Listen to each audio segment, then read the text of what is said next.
Hello there, I'm Janice Forsyth and this is Authors Live, the latest in our virtual authors events brought to you by the Scottish Book Trust in association with the BBC. I'm in the BBC building in Glasgow where, believe it or not, it is sunny today. So if the sun comes streaming in or it goes all dark, apologies for that, but we can't control the weather, but we are here really, and it's lovely to kind of see you. And I know that there are thousands and thousands of you watching online in schools across the UK, so a very, very warm welcome. Some of you watching on Glow, and we're very excited for the very first time at this event, also on the BBC Red Button channel. Now, we're going to have lots and lots and lots of fun today with our author, and as well as you watching there, wherever you are, there are real live pupils also with me here in Glasgow. Would you like to have a look at them?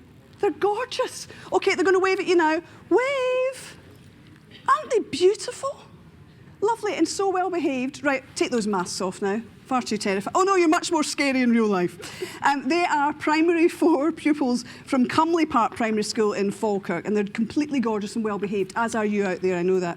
Now, don't forget, because this is a webcast, it's just the nature of these things, sometimes the picture might freeze or kind of judder or jump. You know not to leap up and try to fix that. It's just the way things go on the internet.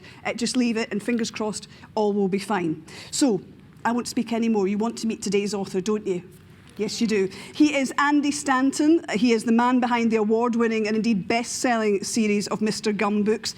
He's incredibly busy, but you know something? He has got the best job in the world because he's done lots of different jobs, but he absolutely loves books, and he gets to write them for a living. How good is that? Are you ready to meet him? Yeah! A huge, massive welcome out there and here to Andy Stanton. Hello, everyone.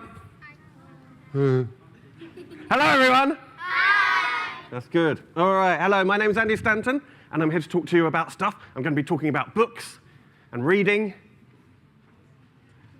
and books and reading books and books. Oh, and reading books. And then, if we got some time at the end, I might be talking about books. So let's see who likes books. Hands up if you like reading books. Very good. Hands up if you like reading books under the cover late at night with a torch when you should be asleep. Very good. Hands up if you just like putting your hands up. Bit strange. Hands up if you don't like putting your hands up. Okay, that's just very weird. Actually, there are about a gazillion other kids around the country watching us today on the internet and at TV and all sorts of other places at home. So hands up at home or in school if you like reading books. I can't see what you're doing, so that was totally pointless. But thanks anyway. Right, I like books so much. I like books. I like books. I like books. I like books. I like books. Sometimes I lick books. Literature. And I wrote these books called the Mr. Gum books. Hands up if you've read a Mr. Gum book. Very good. I'm going to be talking about those all day. All day, well, for the next 25 minutes anyway. But I'm also going to be, from time to time, doing this. I should just warn you now.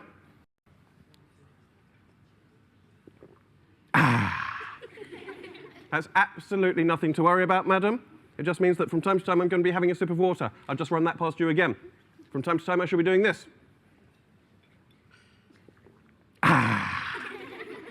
Okay, nothing to worry about. What did you do today at school, Johnny? We saw a bloke what looked like a tramp drinking water. Was it good? No, it was rubbish. Was there any educational value in it, Johnny?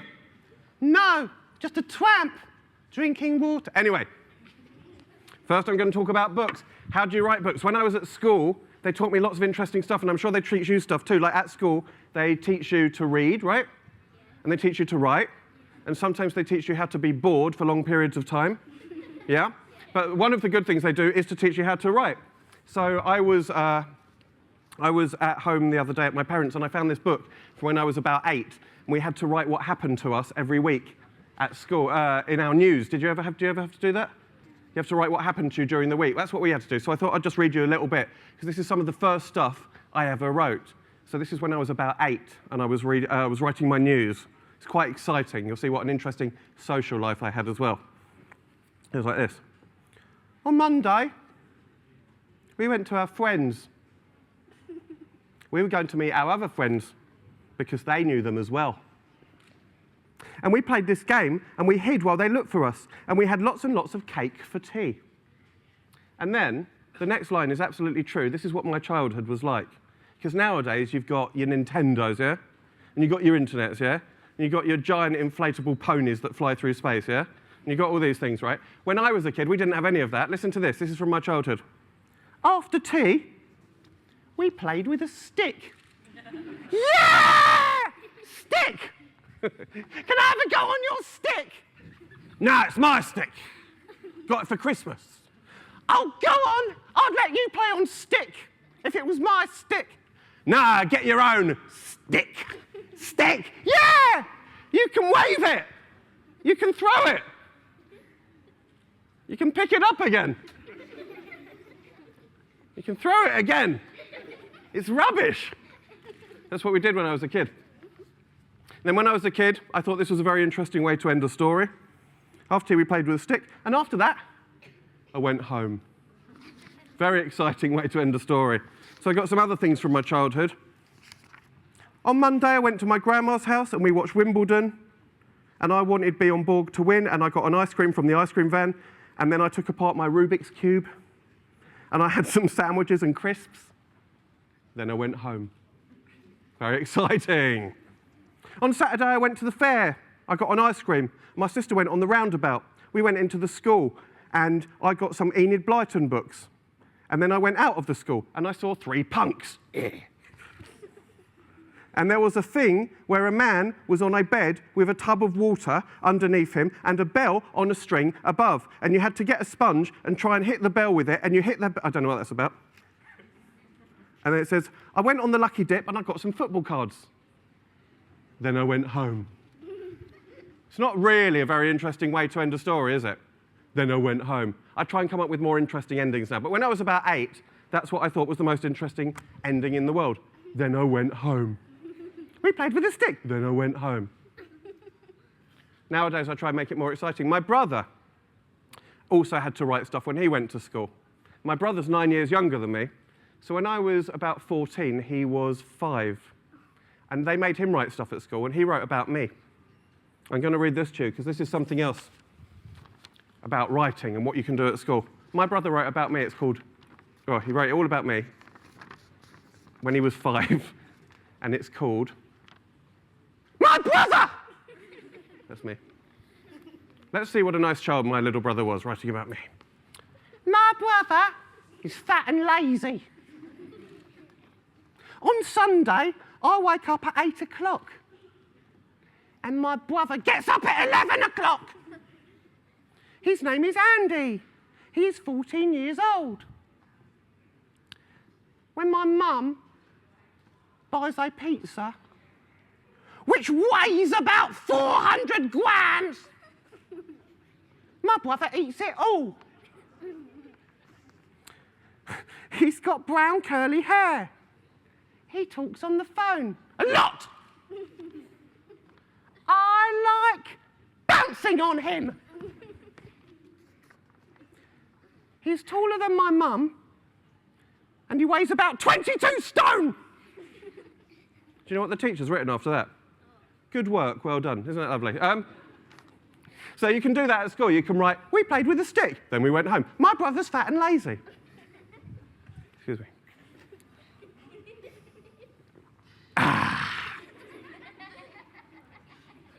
But then you get out of school and you don't have to write anything anymore. But because I like books so much, I always wanted to write something. But I do have a problem. I am quite lazy, actually, just like my brother said. I start on one thing and then I get distracted by something else. I start doing one thing and then I just go and watch The Simpsons on DVD all day and have a cup of tea. And I got so bored of never finishing anything that I thought I would try and sit down and write a story from start to finish to make my little cousins laugh one Christmas. And it was about 9 years ago when I sat down to write a story. And I didn't know what I was going to write. I had one idea in my head, and that idea was that it will be an old man having a fight with a big dog. And I don't really know why I thought that would be a good idea, but that was what was in my head. Hands up here who likes to write stories, if any of you do. Very good. Hands up if when you're writing a story, you just sort of make it up as you go along. There you go. And hands up if you're the other type of writer who kind of knows everything that's going to happen when you start out. Very good. Quite a few of you. Well, I sort of make it up as I go along. Hands up if you find it really hard to write stories. It's too difficult. I don't want to do it. I never want to do it. It's too hard. It's too difficult. There you go. Well, I'm here to tell you that you only need one idea in your head to start writing a story. You just need one idea in your head. How many ideas do you need? One. How many ideas? One. How many ideas? One. Now say it like this. One. Now say it like this. One. One. You just sounded like complete weirdos to everyone watching. Right. You only need one idea in your head. So I started off and I had this idea of a big dog having a fight with a horrible old man. And I sat down and I started writing this story. And I started writing, and I started writing. And as I started writing, it was on Christmas Eve 9 years ago. Christmas Eve 9 years ago. And I started writing, and as I started writing, all these other characters came into my story. And that story eventually turned into Mr. Gum. And I didn't know it, but as I was writing, I was making up all these other characters that were going to be in the story. Does anyone know any of the characters in the Mr. Gum books? Hello, sir. Well, there's Polly and Friday and the gingerbread man. Oh, you're going to get 3 answers for the price of 1, yes. There is a character called Polly, who I'll talk about in a moment, and a character called Friday O'Leary. Actually, hands down for a moment. Unless we all want to do aerobics. Right arm up, left arm up. Right arm up, left arm up, right arm up, left arm up, take off your head, throw it out the window. I said that at a school in Birmingham the other day, right? When I said take off your head and throw it out the window, this one kid actually did, not really. Now, what were you saying? Characters. Somebody mentioned Friday O'Leary. You mentioned Friday O'Leary. Does anyone know what Friday O'Leary likes to shout out in my books? He shouts out something quite unusual. Do you know what he shouts? The truth is a lemon meringue. Nice and loud? The truth is a lemon meringue. Fantastic. Nice and loud? The truth is a lemon meringue. Isn't that brilliant? Even louder. The truth is a lemon meringue. That's amazing. Louder? The truth is lemon meringue. Fantastic. You can't get louder than that, can you? Louder? The truth is lemon meringue. Don't you shout at me. Get out! Yes, he shouts out the truth is a lemon meringue from time to time. I don't know why, he just does it. Friday O'Leary might be walking down the street to buy a sandwich. The truth is a lemon meringue! He might be sitting down to watch The X Factor or some such other cultural activity.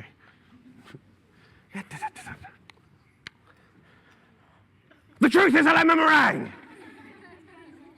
After 3, I'd like you all to shout out, the truth is a lemon meringue. 1, 2, 3. The truth is a lemon meringue! Weirdos. Right, so there's Friday O'Leary. He came into my story while I was writing it. Who else? Who are other characters in my books? Hello? Alan Taylor. Alan Taylor, a little gingerbread man with electric muscles called Alan Taylor. Yes, he wasn't in my first book. He came in my second book, but he's one of my characters. Hello? Jake. Jake the dog, yes, that's right. There's a great big dog in my first book, and he's the dog who Mr. Gum, who is the baddie, is having a battle with. One more character. Who knows one else? Hello? Bully William, in a great Scottish accent. Bully William the Third! It's very scary, isn't it, in that accent? Where I come from, it's like, Billy William the Third. Yes, how lovely. Okay. Bully William the Third! You learn your books right? You got that Billy William the Third? Yeah. Billy William. Lovely, lovely. Wimbledon. Having tea with the Queen. Yes, there's a horrible butcher in my books called Billy William III, and here's Mr. Gum's sidekick. So all those characters came into my story, but one person mentioned a little girl called Polly who came into my story, and she's the heroine, and she's about 9 years old, and she's about that tall. Now, Polly actually has a really long name. That's not her full name. She's got a very strange name. It's a very long name. Would you like to hear what Polly's full name is? Yes. Let's see if I can remember it. Right, so the little girl in my book, she's 9 years old, she's that tall. Her name is Jammy, Grammy, Lammy, Fahupper, Berlin, Stereo, EO, Leb, Sir Mnemonica, Lestrapec, De Crespin, De Spespin, De Vespin, De Whoop, De Loop, De Brunkle, Merry Christmas, Lenoir. I will just run that past you again, because it's quite confusing at first. So she's 9 years old. She's about that tall. Her name is Jammy, Grammy, Lammy, Fahupper, Berlin, Stereo, EO, Leb, Sir Mnemonica, Lestrapec, De Crespin, De Spespin, De Vespin, De Whoop, De Loop, De Brunkle, Merry Christmas, Lenoir.